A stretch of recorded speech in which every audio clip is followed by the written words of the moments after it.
All right, let's get into it. You've seen them, I've seen them, we've all seen them. Those offers that are just so packed with stuff, so perfectly framed that they call it a no-brainer. But how do they actually build something like that?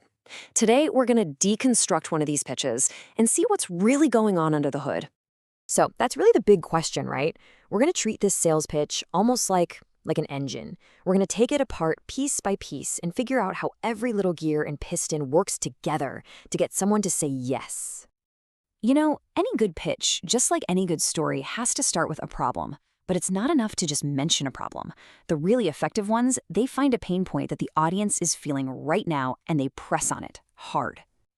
And look at how specific they get here. They don't just say, oh, affiliate marketing is tough. No. They list the exact frustrations. The nightmare of building complex funnels, shelling out cash for expensive tools, buying traffic that goes nowhere, and after all that, spending months just to barely scrape by.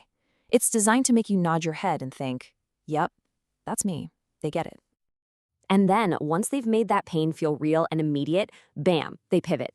And they introduce their product not just as some random solution, but as the simple, elegant, direct answer to all those problems they just spent time reminding you about. This comparison is just perfect marketing. On the left, you've got everything you hate: complexity, high costs, a slow, grinding process.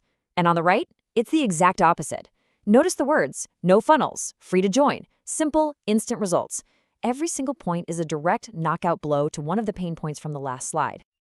And to make it feel even more like a sure thing, they boil the whole thing down to 3 easy steps. See, complexity makes people hesitate. But 3 steps? That feels doable. That feels like something anyone could pull off. It removes the intimidation factor completely. Okay, so you've established the problem, you've presented the simple solution, but now you have to make the payoff feel real. It can't be some vague promise. It has to be concrete, something you can almost taste. And yeah, usually that means talking about money. And there it is. Not a great commission, not up to 50%. A very specific, very solid number: $497. A number like this is a powerful psychological anchor. It feels real.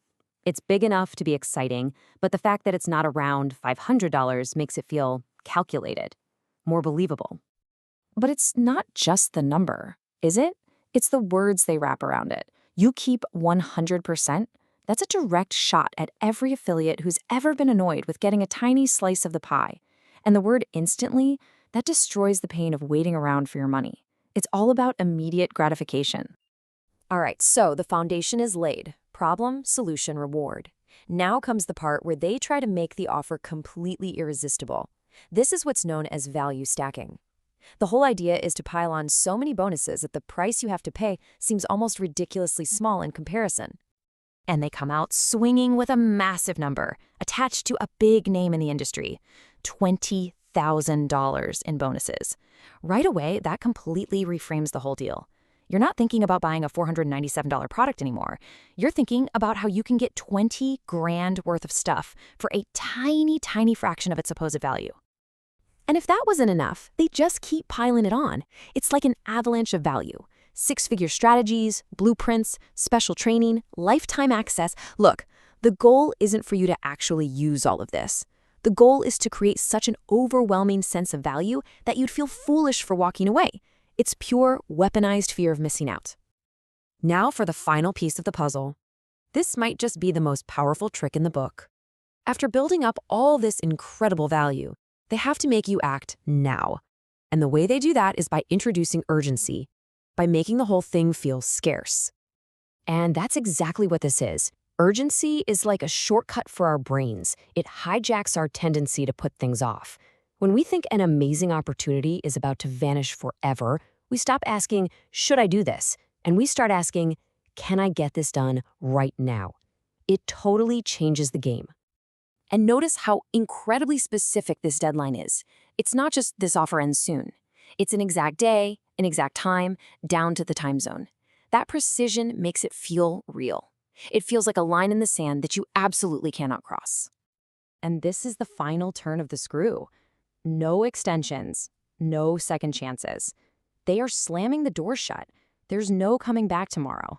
It forces your hand. It makes the pain of not acting feel way bigger than the risk of jumping in. It's the final push to get you over the line.